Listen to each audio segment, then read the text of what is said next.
Dynamic Ship Simulator 3, the third and most complicated game in the Dynamic Ship Simulator series. When you first take a look at this game, you might think there isn't much to it. You start off with a few boats, you earn money with those boats, and then you buy bigger ships with the money you earned. Although this might be what it seems, there is much more to the game than that. In this video, I will be explaining things that are pretty common knowledge at the tip of the iceberg to things that not a lot of people know about down in the abyss. Please keep in mind that although I will be explaining a lot of stuff in this video, I will not be explaining every little thing that could be considered an Easter egg. With that being said, I hope you guys enjoy the video. The first thing I will be talking about on the tip of the iceberg is Warzo. Warzo is the big city on Wool that has many different buildings, some of which you can go inside of. The most notable buildings in Warzo are the government building and the grocery store, where you can obtain the Jay and Silent Bob morphs. At the time I'm recording this video, Warzo still exists, however it will likely be replaced within the next few months due to performance issues. Port 2 was an old port from Dynamic Ship Simulator 2 that was re-added into Dynamic Ship Simulator 3. This port is the only place where you can spawn the ships and submarines from the Dynamic Ship Simulator 2 Ships Game Pass. This port has a refueling station, a small room with old Dynamic Ship Simulator 2 photos, some random buildings, and a cave that houses a mysterious keypad, but more on that later. Port Foster is a snowy island far away from the other islands. This island is mostly snowy mountains with a body of water in the middle. There are a few things on this island, including a hangar, shipwrecks, a few buildings, and a refueling station. Found on Port Foster are penguins. You're able to find 8 colonies of penguins, and they are the key to completing the Smile and Wave quest. Across the map at all the different islands, you're able to find these loud birds. The V2 rocket is a rocket that launches from the west side of Wolin. The V2 rocket launches twice every Sunday, and if you watch it from a tower in Rudin, you will be rewarded with the S100 Schnellboot. The volcano located on Tenerife erupts twice every Saturday. If you are in the volcano while it erupts, you will be awarded with the Smoking Hot title. The Tripoli Suezmax is the rarest ship in the game, with only 5 people having it. The Tripoli Suezmax is only given to people that reached insane milestones or contributed largely to the community. Opapile and Sayanari were gifted the ship because they were the first 2 people to reach 1 billion credits. Saniac got it because of the large amount of players he brought to the game from his YouTube videos. Titanium95 received it because of the large amount of work he did on the Dynamic Ship Simulator 3 information sheets, and Dynamite Dudes, better known as Nikki, received the ship due to him having a large YouTube channel almost completely dedicated to Dynamic Ship Simulator 3. Sealand was a place in Dynamic Ship Simulator 3 that was based off a location in real life. Sealand was a small building supported out of the water by 2 pillars. Inside of Sealand, there were multiple rooms, including a kitchen, living room, and conference room. Unfortunately, Sealand was destroyed a few months ago, leaving only 2 destroyed pillars in its place. Red Sand Radio is a location that is composed of 7 old rusty radio towers that are connected by walkways. Every tower is the exact same in terms of the interior, with there only being a few lockers in each one. Like Sealand, Red Sand Radio is also based off of a real-life location. With all of that out of the way, we are now entering the shallow waters. The Type 45 Destroyer is a ship only available to people a part of the moderation team. Every person that owns a Type 45 Destroyer in the game is able to choose its pennant number and name. Just like in real life, every Type 45 Destroyer starts with the letter D. The Type 45 Destroyer has infinite fuel and ammo.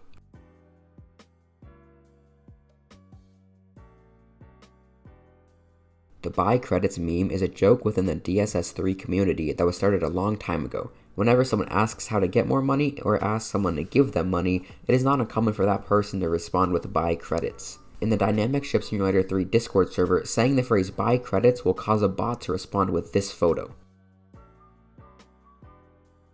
If you pilot a submarine all the way down to the northwest side of Puerto Ushuaia and go deep underwater, you will find that there is a tunnel. If you go all the way through the tunnel, you will be led to a large cave where you are able to get out of your submarine and walk around. Reaching this cave will reward you with the Caved-In title. The Sparviero-Class patrol boat is a boat that used to be obtainable by watching the V2 rocket launch, but was replaced with the S100 Schnellboot. Although the Sparviero is no longer obtainable by watching the V2 rocket launch, you are still able to obtain it by buying a piece of Bad Yacht merchandise. When you are on the shrimp trawler, at the stern of the boat you are able to find a hat that has the logo for Bubblegum Shrimp Co. This is a reference to the movie Forrest Gump. The Tripoli Bathmax is a small cardboard box that is in the shape of the Tripoli Suezmax. The Tripoli Bathmax was a boat added as a joke, and the only way to obtain it is by being given it from one of the lead developers. In the shallow waters of the main woolen ports, you are able to find a stone statue of what appears to be Vladimir Lenin, who was a former president of the Soviet Union. The purple filter is, well, a purple filter. The only way to make this appear is by purchasing the extra Roleplay Tools Game Pass and turning on every filter from the Filters tab.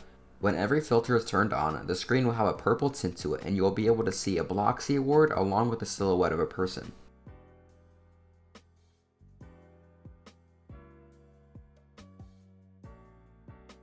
The Polar Express appears at Port Foster every December. When the Polar Express is driving around the island, you are able to hear a song from the Polar Express movie.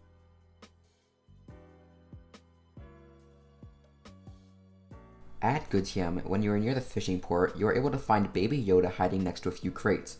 A little further into Gutium, you are also able to find Humpty Dumpty sitting on the edge of a bridge.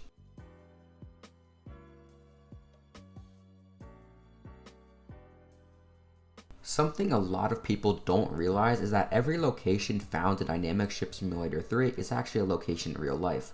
Currently on screen, you're able to see a few side-by-side photos of DSS3 locations and their real-life counterparts. On Habeline, you are able to find a small bunker. The bunker can be entered from two different points, however there isn't much on the inside. All that can be found inside of the bunker is a table where multiple people including CaptainMarcin are playing a card game. You can also find a Vault 115 door, which is a reference to the video game series Fallout. On the northeast side of Tenerife, you are able to find an entrance to a large bunker. Inside of this bunker, there are a lot of rooms. Some of the rooms you're able to find include a med bay, bunks, and a command room. The bunker plays a large part in the test bed quest. At the bottom of the ocean near Santa Cruz, you are able to find a skeleton sitting in a chair while smoking a cigar. Nobody knows why this skeleton is here, but the DSS3 community has given him the name Jerry. All across the map, you are able to find many different wrecks of vehicles. There are 14 shipwrecks, 1 fighter jet wreck, 1 passenger plane wreck, and 2 helicopter wrecks. Most of the wrecks are able to be gone inside of, however, exploring them without the Scuba Gear Game Pass or a submarine will be difficult. Near the shoreline on the east side of Woolen, you are able to find the entrance to a bunker. The only way to access this bunker is by using a teleportation glitch to teleport through the walls, meaning you will need at least 2 people to get inside. When you first enter the bunker, there is a long hallway with multiple rooms connected to it. Some of the rooms include an ammunition storage room, oil storage room, and generator room. Although it might only appear that there's a few rooms, by using a teleportation glitch you are able to get inside another door. Behind this door you can find multiple different rooms, including an armory, isolation room, and a bathroom. However, you are also able to find 2 suits of power armor and a sniper drone. The robots in the drone are a reference to the game Warhammer. With the Woolen bunker out of the way, we are now progressing down to the depths. In Dynamic Ship Simulator 3, there are many personal ships that are available only for the lead developers of DSS3 to spawn. Some of the personal ships that are able to be spawned include the Queen Elizabeth and Prince of Wales carriers, Black Pearl, and the Royal Sovereign. Although I have only listed a few personal ships here, there are a few other personal ships that are able to be spawned, and a lot of personal ships that used to be able to be spawned, but have since been removed.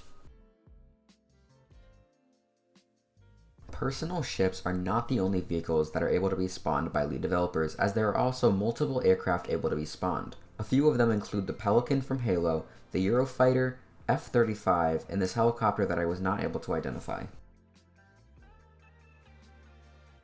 The Charles de Gaulle was an aircraft carrier that was only obtainable by completing the Perseus quest. The Charles de Gaulle had a fully furnished bridge, and the flight deck was covered in Rafales, which is a French fighter jet. Very few people ever completed the Perseus quest, and as a result, very few people ever acquired the Charles de Gaulle. The Perseus quest was unfortunately removed in April of 2022, and as a result, so was the Charles de Gaulle.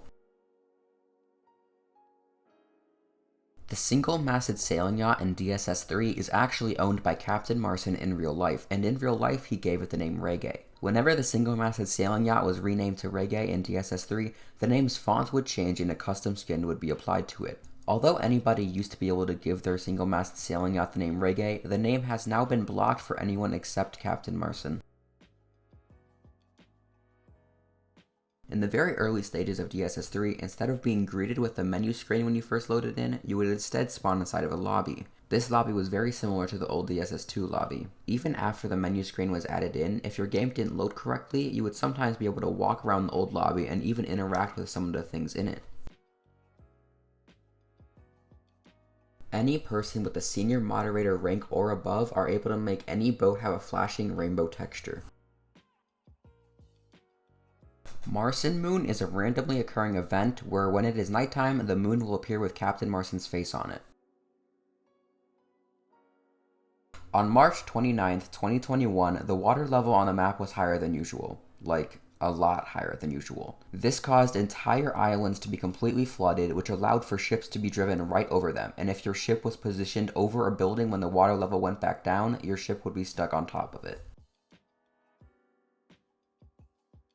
Years ago, Monster Nuclear was the first person to get 100 million credits in DSS3. As a result, the credit leaderboard in the old lobby was set on fire.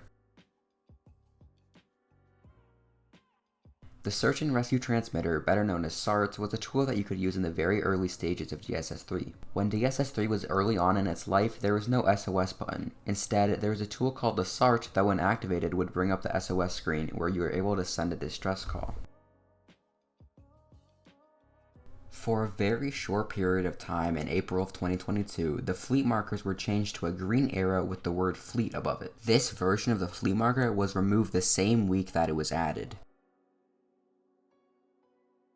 In March of 2021, the idea of prestiging was proposed by Badya on Twitter. The concept of prestiging was that once you reached a certain amount of nautical miles and bought all of the ships, you would be able to reset all of your credits to progress to the next rank.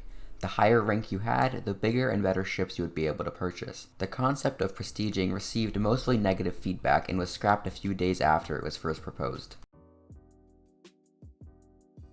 I wasn't quite sure where to put this one on the iceberg because so many people know about Perseus, but barely anyone ever actually finished the quest. I originally had it in the Abyss, however I decided to move it up to the depths because ultimately people did finish the quest and it has been pretty much figured out how you're supposed to complete it. To start the quest, you had to find the wreck of a submarine, however the wreck spawned in multiple locations so finding it could be difficult. You would then receive a paper that would tell you to find the monitor station. The monitor station, which was a small bunker, could be found in a pond near Hammerhaven. I know I probably just said that wrong, but I have like no clue how to say Hammerhaven. Once you were inside the bunker, you're able to talk to someone who gave out some information on how to progress in the quest. The person in the bunker said that they had read a paper talking about a secret Soviet missile silo inside of a volcano. After this part, people got stuck and didn't really know what to do next. The community started to become pretty toxic, and as a result, the Perseus quest along with the Charles de Gaulle ended up being removed. Even after the quest was removed, people still continued to try and figure out the quest, and after a while trying to figure it out, it is believed the quest has been completely solved. With the Perseus quest out of the way, we are now moving to the final layer, the Abyss. Bikini Bottom is probably the most mysterious location in DSS3 due to the fact that barely anybody knows where it is. Very few screenshots exist of it, and very few people ever knew where it was. Bikini Bottom used to be located near the wind farm east of Tenerife, but has since been relocated to a new place where, as far as I know, nobody except the developers of the game know the location of. The Halo quest is a quest that has been in the game for a while now, however it has never been completed. Well, we don't think anyone's completed it at least. All across the map at 10 different locations, there are these codes that can be found. When the codes are decrypted, it spells out a message. With that message, people figured out that you had to go to port 2 for the next step. In the cave at port 2, when you say the words Mantle of Responsibility in between 11 AM and 1 PM in-game time, a keypad will appear. At the time I am making this video, nobody has figured out the code. The only thing known about it is that it is not longer than 13 digits. With the Halo quest out of the way, that completes my Dynamic Ship Simulator 3 Iceberg. I know there are multiple things that I didn't mention in this video, but chances are if it wasn't mentioned in the video, there was a reason for it. I hope you guys enjoyed the video. I spent more time on this video alone than I have with all of my other DSS3 videos combined, so it would really mean a lot to me if you could leave a like and subscribe. Also make sure to join my Discord server as I will be hosting a 500,000 credit giveaway as soon as this video goes live. I would like to give a big thank you to everyone whose footage I use in this video. Everyone whose footage I use in this video will have their name and the footage they provided displayed in the description. With all that out of the way, I hope you all have a great rest of your day and I will see you all later. Bye.